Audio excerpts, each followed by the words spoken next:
Assalamualaikum warahmatullahi wabarakatuh. Kami dari kelompok 3 Ekonomi Makro dan Mikro Islam. Di video kali ini kami akan membahas materi dengan tema kebijakan pemerintah, teori konsumsi, dan yang terakhir teori permintaan. Adapun nama-nama anggota dari kelompok kami yaitu pertama Desi Fitria, kedua Siska Fitri Anita, ketiga Talita Jahra Wahyunia, keempat Tiara Puspitasari, dan yang kelima Yuli Ratnasari. Video ini kami buat untuk memenuhi tugas mata kuliah Ekonomi Makro dan Mikro Islam dengan dosen pengampu Ibu Nurlaili MA. Langsung saja ke materi pertama, yaitu tentang Ekonomi Makro Islam. Assalamualaikum warahmatullahi wabarakatuh. Perkenalkan, nama saya Yuli Ratnasari dengan NPM 1951040464. Nah, dalam kesempatan kali ini saya akan membahas tentang ekonomi makro Islam dengan materi yang berjudul Kebijakan Fiskal Pemerintah Indonesia di masa COVID-19. Sudahkah sesuai dengan prinsip Islam? Sebelum kita membahas lebih lanjut mengenai kebijakan fiskal, kita menyinggung sedikit tentang COVID-19. Di mana pada tahun 2020 di berbagai dunia tak terkecuali Indonesia menghadapi wabah COVID-19. Nah, menurut WHO, penyakit COVID-19 adalah penyakit menular yang disebabkan oleh virus corona yang baru ditemukan, yang mana awal kemunculannya pada akhir tahun 2019 di Wuhan, China, kemudian menyebar secara cepat ke berbagai negara. Virus ini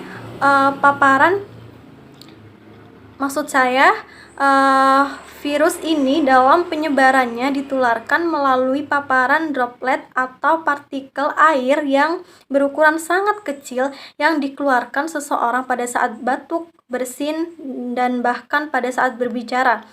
Nah, dengan adanya wabah COVID-19 ini memberikan dampak besar kepada perekonomian Indonesia, yang mana jika pemerintah salah dalam mengambil kebijakan, maka akan berdampak buruk pada perekonomian Indonesia.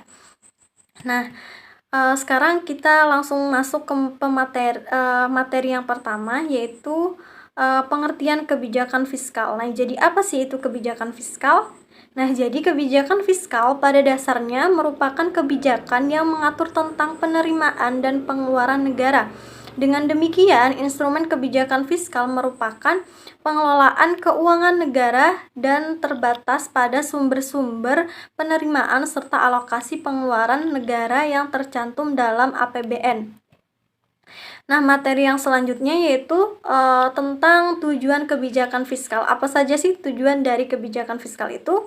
Yaitu yang pertama untuk mencegah adanya pengangguran, kemudian yang kedua untuk membuka lapangan kerja yang luas, kemudian yang ketiga untuk menstabilkan harga lewat penggerakan pos penerimaan dan pengeluaran dalam APBN, kemudian yang terakhir untuk menjaga stabilitas harga agar terhindar dari inflasi. Kemudian materi selanjutnya yaitu mengenai kebijakan fiskal dalam Islam. Jadi gimana sih sebenarnya kebijakan fiskal dalam Islam itu? Nah, jadi dalam Islam kebijakan fiskal merupakan suatu kebijakan negara dan menjadi hak rakyat. Sehingga kebijakan fiskal bukanlah semata-mata sebagai untuk kebutuhan tetapi perbaikan ekonomi maupun untuk meningkatkan kesejahteraan rakyat saja, akan tetapi lebih pada menciptakan mekanisme distribusi ekonomi yang adil. Kemudian materi selanjutnya yaitu mengenai instrumen kebijakan fiskal Islam. Nah, apa saja sih instrumen kebijakan fiskal dalam Islam? Yaitu yang pertama, peningkatan pendapatan nasional dan tingkat partisipasi kerja. Nah, jadi ukhuwah Islamiyah atau persaudaraan sesama muslim antara golongan muhajirin dan golongan ansor dijadikan kunci oleh Rasulullah SAW untuk meningkatkan pendapatan nasional. Hal ini menyebabkan terjadinya distribusi pendapatan yang berimplikasi pada peningkatan permintaan total di Madinah. Nah, dalam aplikasinya menggunakan akad muzara'ah, musaqah, dan mudharabah. Kemudian Yang kedua yaitu kebijakan pajak. Nah, jadi penerapan kebijakan pajak yang dilakukan Rasulullah seperti kharaj,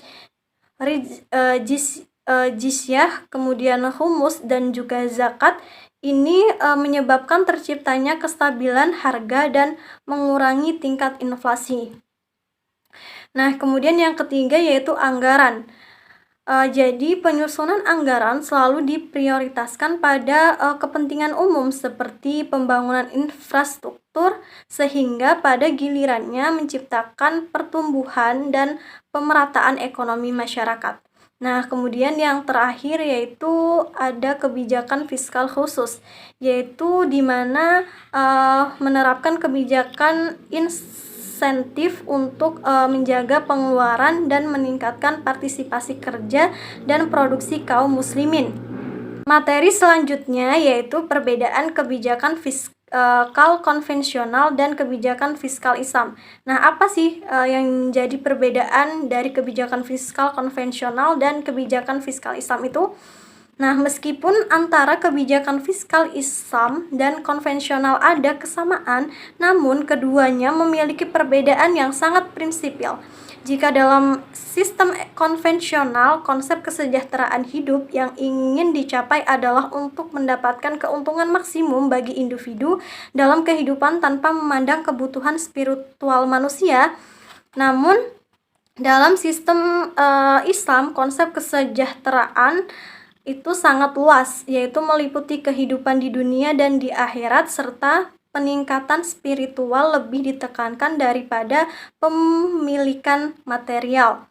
Sehingga kebijakan fiskal dalam Islam bertujuan untuk mengembangkan suatu masyarakat yang didasarkan atas distribusi kekayaan berimbang dengan menempatkan nilai-nilai material dan spiritual pada tingkat yang sama. Kemudian setelah kita membahas panjang lebar mengenai kebijakan fiskal, nah sekarang kita langsung aja membahas tentang apa saja sih kebijakan fiskal yang dilakukan pemerintah Indonesia di masa pandemi COVID-19. Nah, jadi dalam bidang fiskal, pemerintah melakukan kebijakan refocusing kegiatan dan realokasi anggaran. Untuk itu, Presiden Republik Indonesia, yaitu Bapak Joko Widodo, menerbitkan Inpres nomor 4 tahun 2020 yang menginstruksikan seluruh menteri, gubernur, bupati mempercepat refocusing kegiatan realokasi anggaran dan pengadaan barang jasa penanganan COVID-19. Selanjutnya, Kementerian Keuangan akan merealokasikan dana APBN sebesar 62,3 triliun rupiah. Dana tersebut diambil dari anggaran perjalanan dinas, belanja non-operasional, honor-honor, yaitu untuk penanganan atau pengendalian COVID-19, untuk perlindungan sosial atau social safety net, dan untuk insentif dunia usaha. Tak hanya itu, APBN juga diharapkan di refocusing dan realokasi untuk 3 hal tersebut. Nah, penguatan penanganan COVID-19 dilakukan dengan menyediakan fasilitas dan alat kesehatan, obat-obatan, insentif tim medis yang menangani pasien COVID-19, dan juga kebutuhan lainnya. Sedangkan untuk social safety net itu sendiri diberikan untuk meningkatkan daya beli masyarakat melalui program Keluarga Harapan atau PKH, kemudian Kartu Indonesia Pintar atau KIP, serta Kartu Sembako dan Beras Sejahtera. Kementerian atau lembaga atau Pemda diharapkan memperbanyak program padat karya termasuk dana desa. Sedangkan insentif dunia usaha dilakukan untuk membantu pelaku usaha khususnya UMKM dan sektor informal. Nah, tak hanya itu, Kementerian Keuangan juga menerbitkan PMK nomor 23 tahun 2020 yang memberikan stimulus pajak untuk karyawan dan dunia usaha, yaitu pajak penghasilan karyawan ditanggung pemerintah, pembebasan pajak penghasilan impor,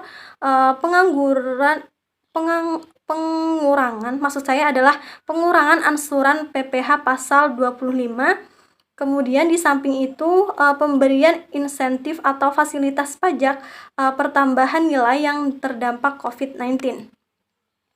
Nah, dari berbagai kebijakan fiskal yang dilakukan oleh pemerintah Indonesia, tentunya kita masih bertanya-tanya apakah kebijakan pemerintah Indonesia itu sudah sesuai dengan prinsip Islam. Nah, jadi menurut pendapat saya bahwasannya kebijakan fiskal yang dilakukan oleh pemerintah Indonesia ini sudah sesuai dengan syariat Islam. Karena kebijakan yang dilakukan pemerintah dilakukan untuk kepentingan rakyat Indonesia. Seperti yang telah saya paparkan tadi, bahwasannya pemerintah Indonesia telah melakukan kebijakan untuk menyediakan fasilitas dan juga alat kesehatan untuk menangani COVID-19. Tak hanya itu, pemerintah juga memberikan bansos kepada masyarakat yang kurang mampu. Jadi menurut saya apapun bentuk kebijakan fiskal yang dilakukan pemerintah, selagi itu tidak merugikan pihak lain dan untuk kepentingan bersama, maka kebijakan fiskal itu sudah sesuai dengan prinsip Islam. Sekian materi dari saya. Assalamualaikum warahmatullahi wabarakatuh. Perkenalkan, nama saya Siska Fitrianita, NPM 1951040429. Baik, di sini yaitu perbedaan konsumsi konvensional dan konsumen muslim. Perbedaan konsumsi konvensional yaitu dalam ekonomi konvensional ditentukan oleh keinginan atau kegunaan suatu barang atau jasa. Nah, utilitas itu adalah suatu barang atau jasa yang memberikan kepuasan atau manfaat bagi konsumen. Nah, kepuasan itu sendiri ditentukan secara subjektif oleh masing-masing individu. Sebab masing-masing individu memiliki minat atau keinginan tersendiri serta standarisasi yang berbeda terhadap suatu barang atau jasa. Nah, akibatnya manusia itu sering cenderung menambah dan terus-menerus bahkan bisa jadi mengakibatkan sikap yang serakah dan tidak mengenal batasan. Dalam ekonomi Islam sendiri, ekonomi Islam konsumsi itu ditentukan oleh kebutuhan. Nah, kebutuhan itu ukurannya ditentukan oleh maslahah. Nah, maslahah itu sendiri merupakan nilai atau jasa yang memenuhi kebutuhan dasar dan tujuan hidup. Nah, tujuan hidup itu maslahah mengandung arti yang adanya manfaat baik secara asal maupun melalui suatu proses, seperti menghasilkan kenikmatan atau faedah ya. Nah, ataupun penjagaan dan penjagaan seperti menjauhi kemudaratan atau penyakit. Nah, manfaat yang dimaksud adalah menjaga agama, jiwa, akal. Nah, jiwa, akal, dan keturunan dan hartanya itu. Jadi kebutuhan yang berdasarkan maslahah ini merupakan bagian dari mazhab hidup syariah yang mendorong terciptanya maslahah dalam dua dimensi, yakni dunia dan akhirat. Tingkatan kebutuhan menurut Imam Syatibi terbagi ke dalam 3 kategori, yakni yang pertama al-daruriyah, yang kedua al-hajiyah, dan yang ketiga al-tahsiniyah. Nah, al-duriyah itu merupakan tingkatan di mana kelima unsur pokok kehidupan manusia atau mutlaknya kehidupan manusia harus ada pada diri manusia, yaitu agama, jiwa, akal, dan kekayaan. Nah, yang di sini berdasar untuk melindungi. Nah, al-duriyah itu dapat dikategorikan sebagai kebutuhan primer. Lalu yang selanjutnya itu hajiyah, yaitu merupakan tingkatan pelengkap atau yang menguatkan perlindungan kelima elemen pokok. Nah, serta memberikan kemudahan dan menghilangkan kesulitan dalam kehidupan manusia. Nah, al-tahsaniyah ini bersifat amelioratoris dan di mana kebutuhan kehidupan manusia ini di hadapan Allah dalam bermasyarakat. Dengan adanya tahsiniyah menyempurnakan dua tingkatan kebutuhan sebelumnya dengan menitik beratkan kesenangan dan keindahan atau estetika. Adapun Al-Zalul Rahman mengklarifikasikan kebutuhan-kebutuhan hidup menjadi kebutuhan pokok. Nah, kebutuhan pokok itu yang tepat guna seperti kenyamanan. Nah, kebutuhan pokok meliputi makanan, pakaian, dan tempat tinggal.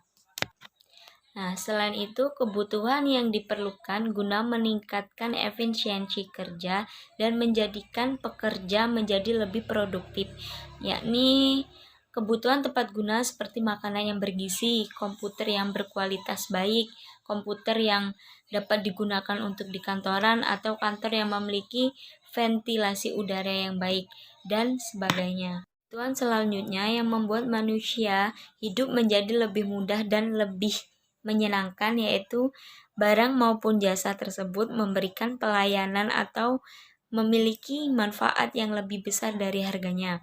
Nah, dari ajaran Islam tidak menyenangi keindahan atau menikmati kesenangan serta kenyamanan dengan kebutuhan tersebut, namun tetap dalam koridor atau tidak menyimpang dari ajaran-ajaran Islam. Adanya perbedaan rasionalitas konsumsi dalam konvensional dalam Islam yang menjadikan perbedaan sikap atau konsumen dalam mengkonsumsi barang ataupun jasa.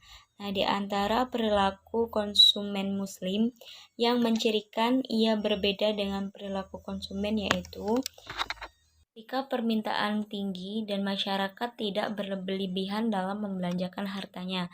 Nah, dalam membelanjakan hartanya ini, celah perilaku bisnis terlarang tersebut dapat dihindari.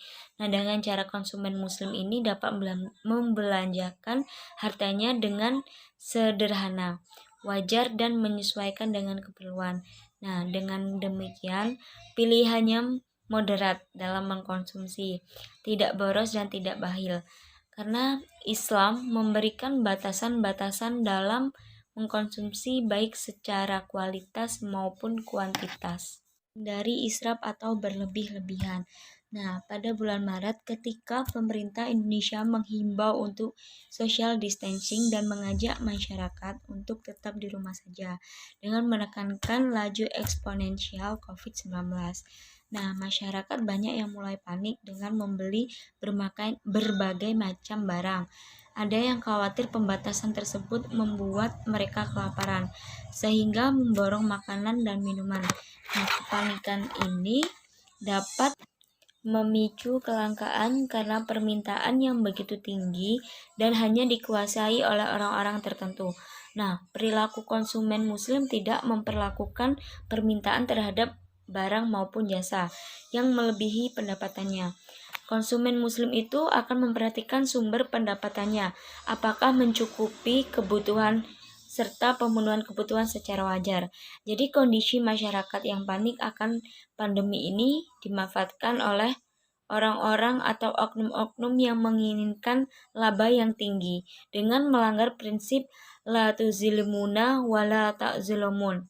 Nah, dalam permintaan yang wajar yang mencegah terjadinya ikhtiar atau penimbunan. Adanya batasan tersebut tidak bertujuan untuk mengekang, namun batasan-batasan ini mencerminkan hubungan dirinya dengan Allah. Nah, dan manusia itu karena sebab terdapat hak orang lain atas harta yang kita peroleh, dan kepemilikan dalam Islam bukanlah kepemilikan yang mutlak. Jadi, batasan secara kualitas dapat dilihat dari sejauh mana harta itu dibelanjakan. Menurut Katsir, menukil beberapa pendapat ulama seperti dari Qatadah bahwa membelanjakan harta untuk maksiat kepada Allah atau bukan di jalan yang benar-benar tergolong orang boros, atau tafsir. Nah, batasan secara kuantitas dalam membelanjakan harta sebagaimana para sahabat meminta keterangan tentang pos-pos yang terhadapnya wajib dibelanjakan uang atau sebagaimana firman-Nya Allah Al-Quran Surat Al-Baqarah ayat 215. Harta yang dinafkahkan hendaknya diberikan kepada ibu atau bapak atau kaum kerabat, anak-anak yatim. Nah, orang-orang yang miskin dan orang-orang yang sedang dalam perjalanan. Kemudian, Sahabat dalam perjalanan bertanya tentang jumlah nafkah yang harus dikeluarkan. Dalam Al-Quran, surat Al-Baqarah ayat 219 menyebutkan al-afu, apa-apa yang melebihi kebutuhan adalah suatu patokan dalam mengeluarkan nafkah. Karena sebaik-baiknya sedekah ialah sedekah dari harta yang berlebih. Nama saya Tiara Puspitasari, NPM 1951040446 dengan Prodi Manajemen Bisnis Syariah. Saya akan melanjutkan materi sebelumnya. Materi selanjutnya yaitu menggunakan barang dan jasa yang halal. Barang dan jasa konsumen muslim berbeda dengan konsumen non-muslim, meskipun semua elemen dari barang dan jasa tersedia. Karena Islam melarang seorang muslim mengonsumsi beberapa komoditas. Dalam surah Al-Baqarah ayat 168 yang artinya, "Hai sekalian manusia, makanlah yang halal lagi baik dari apa yang terdapat di bumi. Dan janganlah kamu mengikuti langkah-langkah syaitan, karena sesungguhnya syaitan itu adalah musuh yang nyata bagimu." Dalam surat ini ditegaskan bahwa seorang muslim juga harus memperhatikan status makan dan minumnya yang dikonsumsi, bukan hanya dari segi kesehatan, namun juga dari segi hukumnya juga, atau halalan thayyiban. Berdasarkan status hukum makanan dan minuman, secara zatnya dapat dikatakan kategori halal, yakni hukum asalnya mubah untuk dikonsumsi dan dikategorikan haram, di mana beberapa jenis makanan dan minuman dilarang untuk dikonsumsi, seperti ham, babi, dan darah.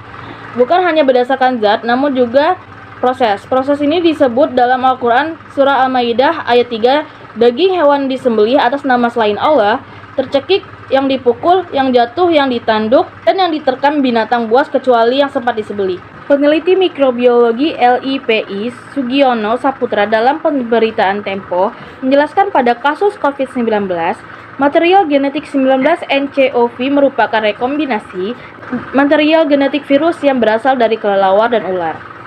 Data tersebut diketahui setelah membandingkan sampel virus itu dengan lebih dari 200 jenis virus corona dari berbagai hewan yang dijual di sebuah pasar di Wuhan, di mana sejumlah korban infeksi pertama diketahui pernah mendatanginya. Kelelawar termasuk hewan yang buruk serta menjijikan. Oleh karenanya, menurut mazhab Hanbali dan mazhab Syafi'i, hukum memakan hewan tersebut haram. Selain itu, ular pun termasuk hewan yang haram dikonsumsi, sebab Nabi melarang memakan hewan buas yang bertaring.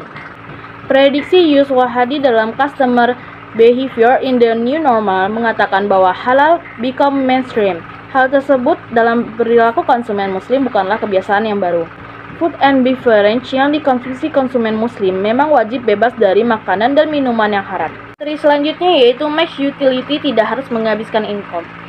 Fungsi objek konsumen muslim berbeda dari konsumen yang lain karena muslim dalam konsumsinya juga mengharapkan ridho dari Allah Subhanahu wa taala, sehingga akan terdapat unsur pengeluaran di jalan Allah dalam fungsi konsumsinya. Hadis diriwayatkan oleh Abu Daud, Ahmad, dan dikeluarkan oleh Al-Bukhari secara mu'allaq yang berisi dari Am bin Syu'aib dari bapaknya dari kakeknya, ia berkata bahwa Rasulullah SAW bersabda, "Makan dan minumlah, berpakaianlah, juga bersedekahlah tanpa boros dan bersikap sombong." Islam mengajarkan cara membelanjakan harta yang mencegah kekayaan hanya di kalangan agnia. Pengeluaran konsumen muslim setelah terpenuhinya kebutuhan daruri secara wajar mengalokasikan pula sedekah dalam pengeluarannya.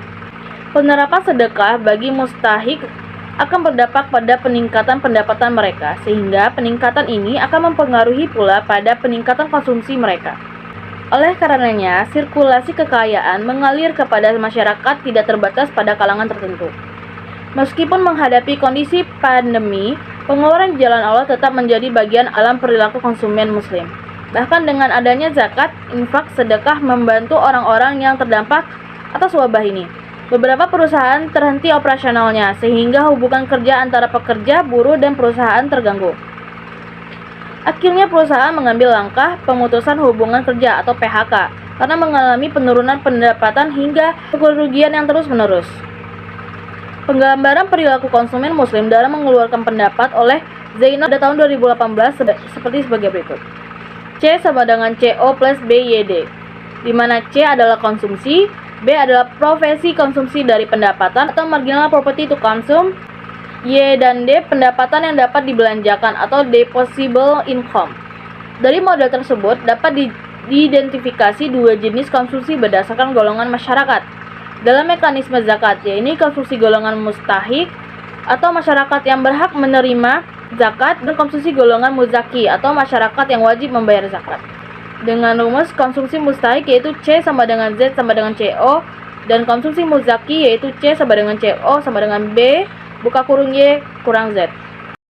Sekian dari saya, maaf jika salah-salah kata dalam kalimat yang saya ucapkan. Kepada aku saya mohon ampun. Assalamualaikum warahmatullahi wabarakatuh. Baik, itulah tadi materi tentang ekonomi mikro Islam dengan judul perbedaan konsumsi konvensional dan konsumsi muslim. Selanjutnya masih tentang ekonomi mikro Islam dengan judul teori permintaan yang akan disampaikan oleh saudari Desi Damtalita.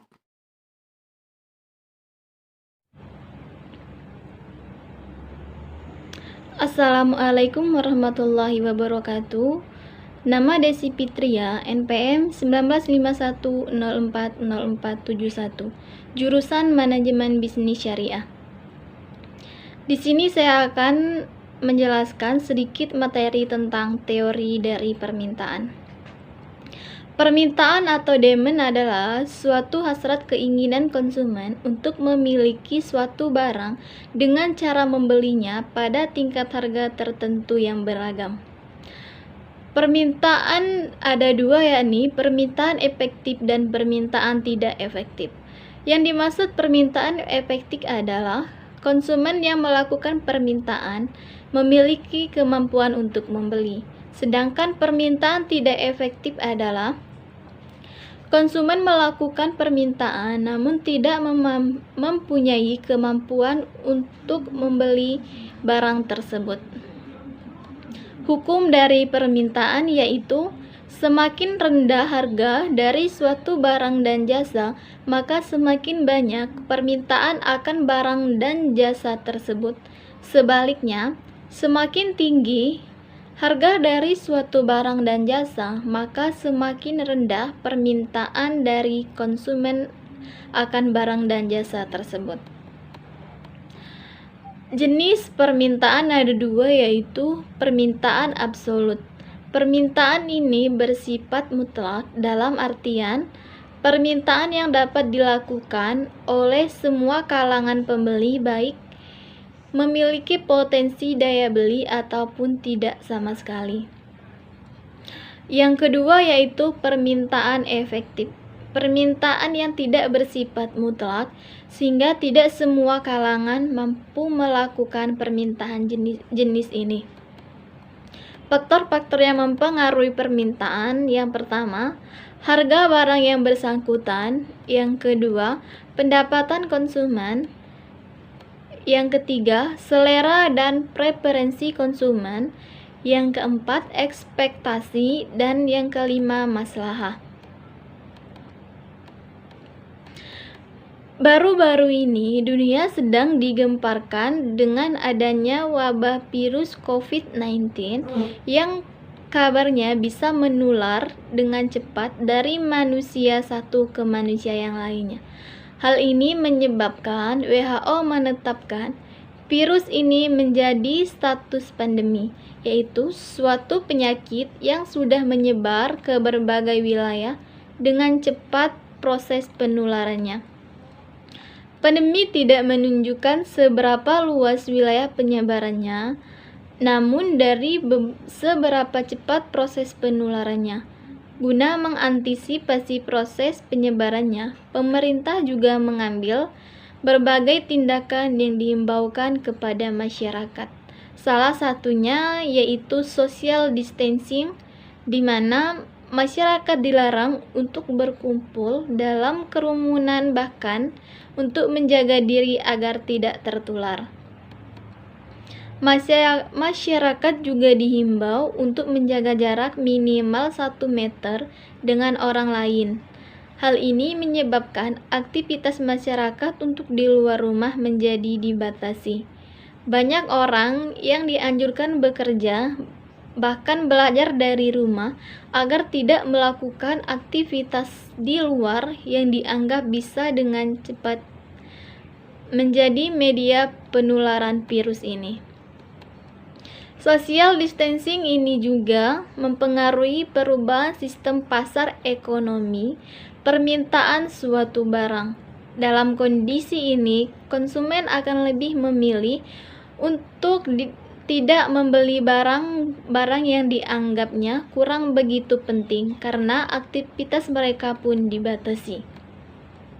Saat ini, permintaan pasar untuk barang-barang yang menunjang guna menghadapi pandemi ini meningkat tajam, seperti masker, sabun cuci tangan, sarung tangan, hand sanitizer, tak terkecuali fast food atau makanan cepat saji. Beberapa perusahaan makanan olahan berjenis frozen food mengalami pelonjakan permintaan sangat tajam. Di saat perusahaan lain mengalami sepi orderan, perusahaan makanan olahan malah menjadi perusahaan yang sedang beroperasi untuk menghasilkan barang di atas kapasitas produksi biasanya. Apalagi dengan adanya dukungan dari pemerintah yang menyatakan bahwa perusahaan yang bergerak di bidang sektor makanan adalah garda kedua setelah tim medis dan aparat negara dalam penanggulangan wabah ini. Perusahaan makanan olahan sudah tidak melakukan banyak penawaran kepada konsumen karena saat ini konsumen memang sedang membutuhkan makanan jenis ini. Hal ini menyebabkan grafik permintaan pasar dari makanan olah ini bergerak naik. Perusahaan memproduksi untuk memenuhi stok gudang dan orderan dari konsumen lokal daerah maupun luar daerah. Fast food atau makanan cepat saji saat ini mengalami pelonjakan permintaan hingga 3 kali lipat dari biasanya. Hal ini disebabkan karena fast food dianggap bisa disimpan dalam jangka waktu yang lama dan proses penyajiannya yang cepat dan tidak ribet membuat konsumen memiliki makanan jenis ini untuk menjadi salah satu kebutuhan utama harus tersedia di tengah pandemi saat ini. Demikianlah penjelasan singkat materi tentang teori permintaan dan permintaan barang di masa pandemi saat ini. Saya akhiri, wabillahi taufiq wal hidayah. Wassalamualaikum warahmatullahi wabarakatuh. Assalamualaikum warahmatullahi wabarakatuh. Saya Talita Zahra Wahyunia, NPM 1951040443 dari Prodi Manajemen Bisnis Syariah, kelas F semester 4. Di sini saya akan melanjutkan materi yang dijelaskan oleh Desi Fitri, yaitu yang berjudul elastisitas permintaan. Elastisitas permintaan. Yang pertama yaitu ada teori elastisitas permintaan, yaitu digunakan untuk melihat bagaimana perubahan harga mempengaruhi perubahan permintaan dan penawaran. Yang kedua, elastisitas adalah suatu indeks atau bilangan yang menggambarkan hubungan kuantitatif antara variabel independen dan variabel dependen. Misalnya jumlah barang yang diminta dengan harga barang tersebut. Selanjutnya ada elastisitas, juga didefinisikan sebagai tingkat kepekaan permintaan terhadap perubahan harga. Misalnya, berapa besar tingkat kepekaan jumlah barang yang diminta terhadap perubahan harga, sebesar atau persen. Permintaan terhadap suatu barang dikatakan elastis jika konsumen merespon perubahan harga barang tersebut dengan berubahnya jumlah permintaan yang besar. Dikatakan inelastisitas jika jumlah permintaan berubah sedikit atau tidak berubah sama sekali terhadap perubahan harga barang tersebut. Barang atau jasa yang tidak memiliki substitusi biasanya tergolong inelastisitas. Contohnya yaitu tanah. Konsep elastisitas permintaan. Yang pertama, elastisitas harga permintaan. Menurut Mankiw, elastisitas harga permintaan mengukur seberapa banyak permintaan terhadap barang dan jasa berubah ketika harganya berubah. Misalnya, pena dengan merek atau jenis tertentu memiliki harga 1.000, maka ketika harga pena tersebut naik, maka permintaan terhadap pena dan merek tersebut akan turun. Disebabkan konsumen akan memilih merek atau jenis pena lainnya dengan harga yang lebih murah. Yang kedua, elastisitas silang. Menurut Mankiw, elastisitas silang adalah pengukuran derajat kepekaan relatif dari suatu barang akibat perubahan pada tingkat harga barang yang lain. Jadi, elastisitas silang adalah pengukuran jumlah permintaan satu barang terhadap perubahan harga barang lainnya.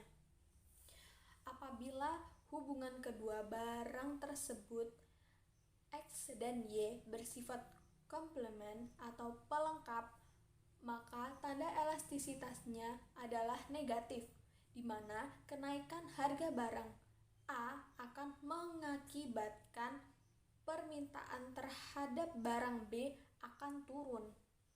Seperti kenaikan harga BBM akan mengakibatkan penurunan permintaan terhadap mobil. Selanjutnya, yang ketiga, elastisitas pendapatan. Mengukur bagaimana kuantitas permintaan merespon terhadap perubahan pendapatan konsumen. Perubahan pendapatan akan berpengaruh terhadap permintaan berbagai barang. Apabila kenaikan pendapatan berakibat naiknya jumlah barang yang diminta, maka tanda elastisitas tersebut akan positif dan barang diminta disebut barang normal atau superior. Contohnya, jika pendapatan seseorang itu tinggi, maka ia akan membeli mobil dan permintaan terhadap mobil akan tinggi dan mobil merupakan barang superior. Bila kenaikan pendapatan tersebut berakibat berkurangnya jumlah permintaan suatu barang, maka tanda elastisitas terhadap barang tersebut adalah negatif. Dan barang ini disebut dengan barang inferior atau given. Contohnya, jika pendapatan seseorang itu tinggi, maka ia akan lebih memilih untuk membeli daging dibandingkan telur. Maka permintaan terhadap telur akan turun dan telur merupakan barang inferior. Begitu. Faktor yang mempengaruhi elastisitas permintaan. Sejak pandemi virus corona pertama kali teridentifikasi di Indonesia, masker medik dan hand sanitizer menjadi barang yang langka di pasaran. Kalangan ini menyebabkan harga barang-barang tersebut melambung tinggi berkali lipat dari harga normalnya. Sebagian oknum mengambil kesempatan menimbun masker medik tersebut untuk kemudian dijual dengan harga yang fantastis. Bahkan beberapa bulan lalu, harga masker medik dijual berkisaran antara 340.000 hingga 1,5 juta. Sekarang masker medik sudah bukan barang langka. Harga sudah kembali normal. Satu buah masker medik sekarang hanya dijual seharga Rp3.000, sehingga membuat para penimbun merugi. Banyak faktor yang menyebabkan kembali stabilnya harga masker medik tersebut.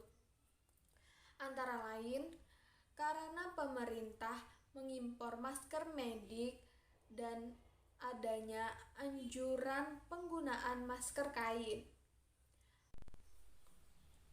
Konsumsi intertemporal konvensional. Konsumsi intertemporal adalah konsumsi yang dilakukan dalam 2 waktu, yaitu masa sekarang atau periode pertama dan masa yang akan datang, periode kedua. Dalam ekonomi konvensional, pendapatan adalah penjumlahan konsumsi dan tabungan. Atau baca Adi Warman Al-Karim, Ekonomi Mikro Islam. Secara matematis ditulis Y sama dengan C atau konsumsi plus S atau tabungan. Konsumsi intertemporal dalam Islam. Dalam konsep Islam dijelaskan oleh hadis Rasulullah SAW, tidak ada sedikit pun di antara yang kamu punyai atau yakni harta dan penghasilan benar-benar jadi milikmu, kecuali yang kamu makan dan gunakan habis, yang kamu pakai dan kamu tanggalkan, dan yang kamu belanjakan untuk kepentingan bersedekah, yang imbalan pahalanya kamu simpan untukmu. Hadis riwayat Muslim dan Ahmad. Oleh karena itu, persamaan pendapatan menjadi Y sama dengan C plus infak plus S disederhanakan menjadi Y sama dengan Fs plus S.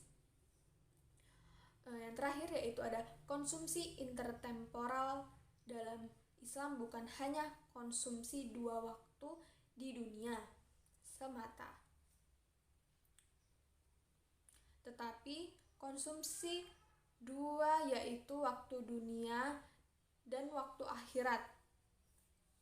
Sehingga semakin sedikit konsumsi yang dilakukan saat ini akibat infak yang diberikan, maka akan semakin banyak yang konsumsi akan dapatkan di masa akan datang atau yang disebut dengan pahala.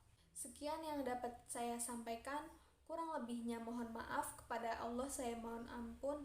Dan saya akhiri, wallahul muwaffiq ila aqwamit thoriq. Wassalamualaikum warahmatullahi wabarakatuh.